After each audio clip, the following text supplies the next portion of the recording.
অনেকদিন ধরে ভাবতেছিলাম বাঁধন ভাইয়ের রুমে সময় করে একদিন বেড়াইতে যাইতে হবে। তো ভাবতেছি কিন্তু যাওয়া হইতেছিল না কাজের চাপে। তো যাই হোক, দুই ভাই মিলে যেভাবেই হোক সময়টা বের করে নিয়ে আজকে চলে আসলাম বাঁধন। আলহামদুলিল্লাহ ভাই, আপনি শুভ দিকে আগে থেকে মোটা হয়ে গেছে। হ্যাঁ, মোটা বলে হয়েছি। টেনশনে বাজা যাওয়া লাগিচ্ছে, টেনশন। কিসের টেনশন তোমার? তো বিয়ে করছো? না রে ভাই, তো বিয়ে করা লাগবে সেই টেনশন।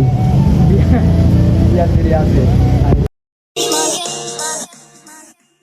হ্যাঁ বন্ধুরা, শুরুতে যা বললাম ইন্ট্রোতে, আজকে কিন্তু আমি বাঁধন ভাইয়ের সাথে দেখা করতে যাচ্ছি।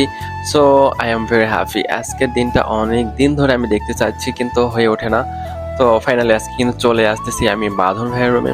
তো বাঁধন ভাইয়ের রুমটা অনেক দূরে আমার এখান থেকে, বেস্ট দুই ঘন্টার রাস্তা, 2 ঘন্টা লেগে যায় বাঁধন ভাইয়ের রুমে পৌঁছে যাইতে। আর হ্যাঁ, বাঁধন ভাইয়ের রুমে পৌঁছানোর আগে কিন্তু তো আমার ছোট ভাই শুভর সাথে দেখা করবো একঝুল। তো শুভর সাথে দেখা করবো, আপনারা দেখতে থাকেন। আর আমি কিন্তু বর্তমানে এখন যে স্টেশনে আছি এটা হচ্ছে পাঁচাচিনি। দেখেন ভিউটা অনেক সুন্দর লাগতেছিল, সব দিক দিয়ে এত সুন্দর। আর হচ্ছে সেদিনের ওয়েদারটা অনেক সুন্দর ছিল, জাস্ট অস্থির। এখানে কিন্তু আমি ওয়েট করতেছিলাম আমার হচ্ছে ট্রেনটা আসার জন্য। আমারটা আসলো না, আমার পাশেরটা এই যে আসলো। ওনারা দেখেন ট্রেনে কত যাত্রী উঠতেছে নামতেছে। তো আমি আমার ট্রেনটা আসার জন্য ওয়েট করতেছিলাম। আর এদিকে আমার হচ্ছে বাতুন ভাই আমার ফোন দিয়ে ভিডিও করে দেখাতেছে, রাসেল ভাই জলদি আয় দেখ, তোর জন্য হচ্ছে গরুর টাটকা মাংস নিয়ে আসলাম বাজার থেকে, একদম আজকে জবাই করছে। আর সেই মাংস রান্না করতে আমি কিন্তু ব্যস্ত, তো জলদি চলে আয়। তো আমি কিন্তু হচ্ছে অলরেডি হচ্ছে আমার ট্রেনটা চলে আসছিল। এই ট্রেন থেকে আমি চলে যাব মসজিদজাম থেকেই কিন্তু আমার ডাইরেক্টলি আমি যাইতে পারবো বান্দার পুত্রী, যেখানে শুভ আছে। শুভর সাথে একটুখানি দেখা করে ওখান থেকে আবার আমি হচ্ছে বাঁধন ভাইয়ের রুমে চলে যাব। এই যে যাওয়ার পথে দেখতে পাচ্ছেন ট্রেনের হচ্ছে জানালা দিয়ে উকি ঝুঁকি দিয়ে একটু দেখতেছিলাম, অনেক সুন্দর একটা জায়গা। ফাইনালি আমি কিন্তু বান্দারপুত্রী স্টেশনে নেমেই পড়লাম। বান্দারপুত্রী স্টেশনে নেমে আমি কিন্তু চারপাশ দেখতেছিলাম, কারণ আজকে আমি এখানে ফার্স্ট টাইম এসেছি। সো আমি দেখতেছি এখানে ভিউটা কিরকম। আসলে অনেক সুন্দর জায়গা ছিল। আর দেখতে দেখতে আমি কিন্তু হচ্ছে শুভ ভাইয়ের এখানে চলে আসলাম। ও ডিউটিতে ছিল, বন্ধুর সাথে সাথে দৌড়ে আসছে, এসে আমার সাথে দেখা করতেছিল। শুভ দিকে আগে থেকে মোটা হয়ে গেছে। হ্যাঁ, মোটা বলে হয়েছি। টেনশনে বাজা যাওয়া লাগিচ্ছে, টেনশন। কিসের টেনশন তোমার? তো বিয়ে করছো? না রে ভাই, তো বিয়ে করা লাগবে সেই টেনশন। বিয়া ফিরে আছে।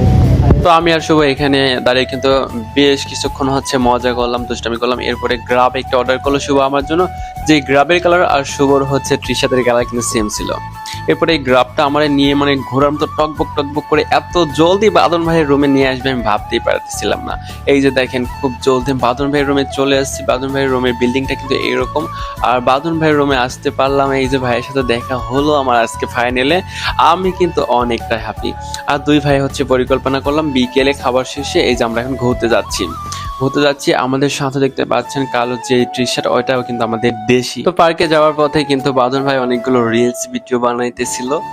তো আমি একটু ক্যামেরায় ছিলাম, ক্যামেরা প্রশিক্ষণ নিতেছিলাম।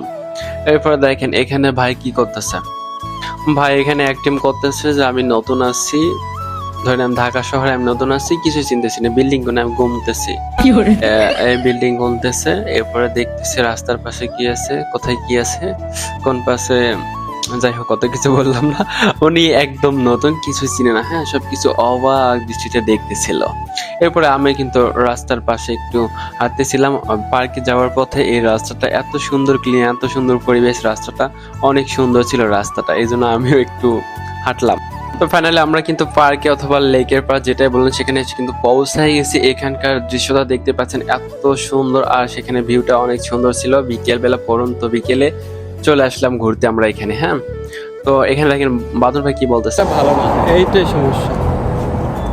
এ রাসেল, আচ্ছা এটি ক্যামেরা তো ঠিক আছে। আচ্ছা সত্যি। তারপরে তারপর কি? এখানে ক্যামেরা রাখা তুই আর আমি দরজি হাই দেবো ক্যামেরার সামনে। আর তারপরে তুই আসা কবি যে ওয়েলকাম ডিসল্যান্ড। আচ্ছা এটাও কিন্তু চলতেছে। ওই জায়গায় করবো। তো এখানে দুই ভাই বেশ মজাই করলাম, আর মজা ছিল এই ভিডিওটা কিন্তু দিয়ে দিলাম। আর এই লেকের পার কিন্তু অনেক বড় একটা বিশাল এরিয়া, এই পুরো ভিডিওতে আমি যদি দেই সবগুলো, আপনারা কিন্তু বোরিং ফিল করবেন, আপনারা দেখতে চাইবেন না। হ্যাঁ, একটা লম্বা ভিডিও হয়ে যাবে। এই জন্য আমি আগে থেকে সরি বলতেছি। ফুল ভিডিও এই লেগের পারে যতগুলো ভিডিও আছে সবগুলো আমি সামনের সপ্তাহে ছাড়বো ইনশাল্লাহ।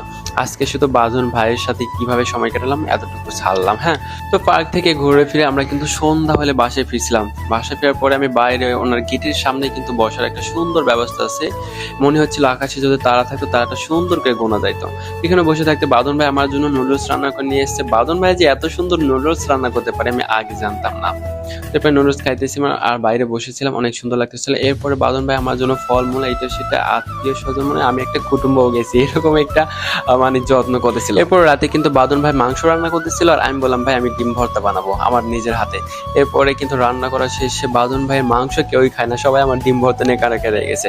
আমি এতটুকু বলতে পারি আমার ডিম ভর্তা যে একবার খাবে মৃত্যুর আগ পর্যন্ত এই মুখের স্বাদ তার যাবে না, ডিম ভর্তার স্বাদ কখনোই যাবে না। আবার এমনও হতে পারে কোনো একটা মানুষকে যদি মৃত্যুর আগ মুহূর্তে জিজ্ঞাসা করা হয় আপনার জীবনের শেষ ইচ্ছা কি, ওই মানুষটা কিন্তু বলবে আমার জীবনের শেষ ইচ্ছা হলো রাসেলের হাতে বানানো ডিম ভর্তা খাওয়া। তো বাদন ভাইয়ের সাথে কাটানো প্রত্যেকটা মুহূর্তে অনেক আনন্দময় ছিল এবং রুমমেট গুলোকেও আমি ধন্যবাদ জানাই ভিডিওর মাধ্যমে। আপনাদের অনেক অনেক থ্যাঙ্কস, আপনারা অনেক একটা মানে ফ্রেন্ডলি, অনেক ভালো লাগছে। তো এখানে কিন্তু এখন বিদায় বেলা, বাদন ভাই আমার বিদায় দিয়ে দিল। এখান থেকে এসে সকালবেলা আমার আবার ডিউটিতে যাইতে হবে।